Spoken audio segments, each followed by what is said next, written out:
Hi guys, I am back with a video for Kathy Feigl's YouTube anniversary. This is her 1-year anniversary. Yay! So I wanted to make a layout involving a celebration of some sort in honor of Kathy Feigl's YouTube anniversary. And so I decided on this picture of my niece and her 2 boys. It is at my niece's cosmetology graduation, and I wanted to use whenever I think of milestone, this I Am collection really comes to mind to me, and because it's very empowering, I wanted to make a layout for my niece about this milestone of hers. It's something worth celebrating and being proud of. So I do have this April 2005 Scraptastic Kit Club kit, and it was called, oh my gosh, this was the Darlene kit. So I also had ordered some extra stuff apparently. So I have some of it here. I think I included this. I think this is from my stuff, or I might be wrong. I'm actually not sure anymore because it's been that long since I've had this collection. Now, I did want to start off with this photo. I also wanted to start off by saying to not forget to go to the rest of the people doing the YouTube hop for Kathy Feigl. If you don't know who she is, she's a wonderful scrapbook lady. She's a dear friend of mine. I met her through the Mini Kit Monday group, and I love her layouts. She is a fast scrapper, and I love that she uses basics to get her pages done. I think she's prolific in her scrapbooking, and she is just crafty goals for me. So I have these papers, and some are Scraptastic papers and some aren't. I love my dear friend. Don't forget to check out her channel. Don't forget to go through the next people in her hop, and hopefully I can make something nice in her honor, and we'll just get started with the video. All right, so I'm not sure where this layout is gonna go. I do know that I want to use these papers, this foiled circle one from the On Trend collection, this stripe paper also from the On Trend collection from My Mind's Eye, this Scraptastic Kit Club paper called Floral from the 2015 kit, and also this black cardstock paper. And this is going to be my base, and I'm only going to use a thin border of it. This is going to be a layering piece. This is also going to be a layering piece, and so is this one. So I also thought my niece is kind of looking this way, and this guy's looking straight forward, and this guy's looking this way. So to me, it's not really going to make that much of a difference where it goes. And so I want to use this icon because she put some text here, and I don't know if she can send me the one that doesn't have any text, but I want to use that Dreaming Big die cut. And I also put some together like this. I haven't glued them together or anything, but I kind of grouped them in a way that as far as like the layering of them on top of each other, I'm thinking about using these 4 that have more of the icons. Not, I'll try to use all of them. I'm not too sure yet if I'm going to or not, or if I'm going to use any of the other embellishments that were in the kit itself, or any of the stickers in the large sticker sheet as well. So for now, I'm going to go ahead, and this is what I had in mind. I know that I am going to use some of these clusters, and then we'll see how it comes out. Okay, so I did decide after all to use most of the sheets that I had pulled out from the kit itself. I did take a look through it, and there was a couple of sheets still left over, plus a couple of scraps. And all in all, I think I did fairly well for using most of the remnants. For example, this sheet of paper, I gutted it to 1-inch frame, and then, or 1 inch or so.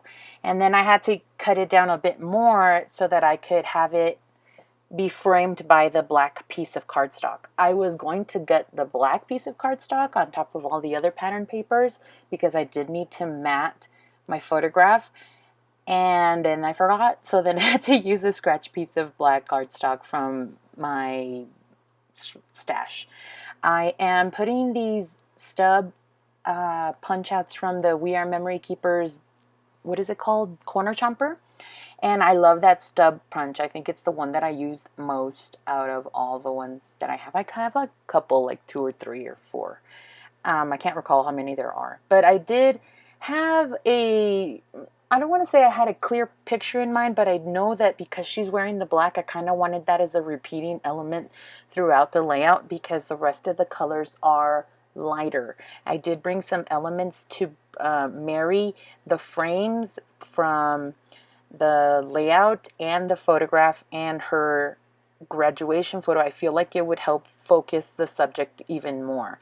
I did have some struggles with that text on her photograph, and since I was on a time crunch, I couldn't ask her to just text me something. I don't know if she would have replied in time, so I just said, I'm going to wing it, and I'm going to make it work. And sometimes necessity is the mother of invention, and that's how we get, things that we didn't expect to use or have, or it kind of works out with our plan. So I am, like I said, I did have a play with the ephemera that I had pulled out from this I am ephemera pack, and I had already pulled some stuff out because I wasn't going to use everything, and it had a good 50 pieces still in there. And so I wanted to just go ahead and try and focus on what it was that I was going to lay out. I know that I've been wanting to do some clusters. I did use this one piece of dye, and I think actually, I don't even know. I think it's a Spellbinders die, actually. And I used my manual cutting machine and some foam tape to layer all this ephemera together, including the die cut. I used a sticker from one of the sticker sheets to use that black and white polka dot heart. And then because there was a lot of the gold elements on the ephemera itself, I kind of wanted to bring in a more gold, but not create such a heaviness. I wanted a little bit of an airiness, especially because you can see the wind in my nephew's hair and the wind in my niece's hair. And I kind of wanted this airy, light, like effervescent feeling. And so I ended up using the gold thread, which was like really fun. I don't tend to generally add the Missy wooden touch, as most of you all know that technique. But I've been really influenced by a lot of the YouTubers that do trades and mail swaps and are pen pal buddies. They do a lot of these homemade ephemeras, and they're so lovely. It's such a cute and quirky touch, and I've just been really inspired lately by their collections and their creations more than that's the word that I was trying to use. And so I wanted to play on this layering technique and use those as elements for her graduation picture, and it worked out in the end. I didn't know how I was going to bring them together. All I knew is that I was going to have like a left center or a left to right diagonal type of layout, because that's my go-to. I tend to do the left to right diagonal most of the time. So the fact that this came out and it's more left-centered, well, the embellishments are more left-centered, I think was a happy coincidence, I think is the right word. But I think it came together when I brought that paper clip in. I didn't even know, and I was kind of leaning against them because they were silver paper clips and not gold ones. I need a drink of water, I'm so sorry. So with the start of the one paper clip on that first one, I started to put together the embellishment clusters that I had put together, and that was going to be my anchors to them on the page. Now here I go again using that stub corner chomper, and I decided to do the same for this piece of paper. Now I had gutted that striped paper, and I used both sides to create other layers on top of that floral one from the Scraptastic Kit Club. I do use my Designer Joyce Clear art glitter glue to put the little stripe one on the right hand side, and here I go crazy with that stub punch. I actually thought about it some more, and I wish I would have done the largest striped frame in the punch as well to kind of give more definition to the biggest layer of the black scrapbook page.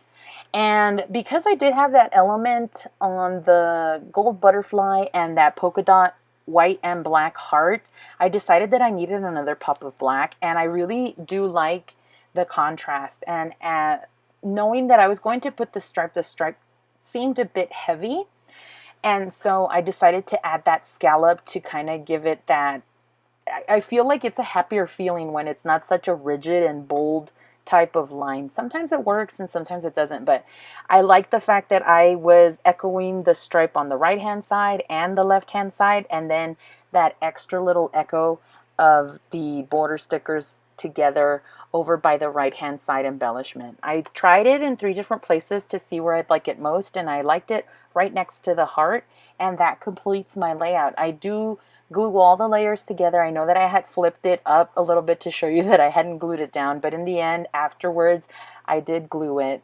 I love how all these embellishments came together. It was really fun. It's a fun, different technique to just focus on the clusters first and then put them together on a layout. I thought it was a neat and different approach to starting the layouts. And please don't forget to go next on who is on the YouTube hop. Thank you so much for watching. Congratulations, Kathy, on your 1-year YouTube anniversary. I hope you enjoyed the video. Give this video a like, a thumbs up, subscribe if you haven't already, and we'll see you in the next video. Have a great day. Bye.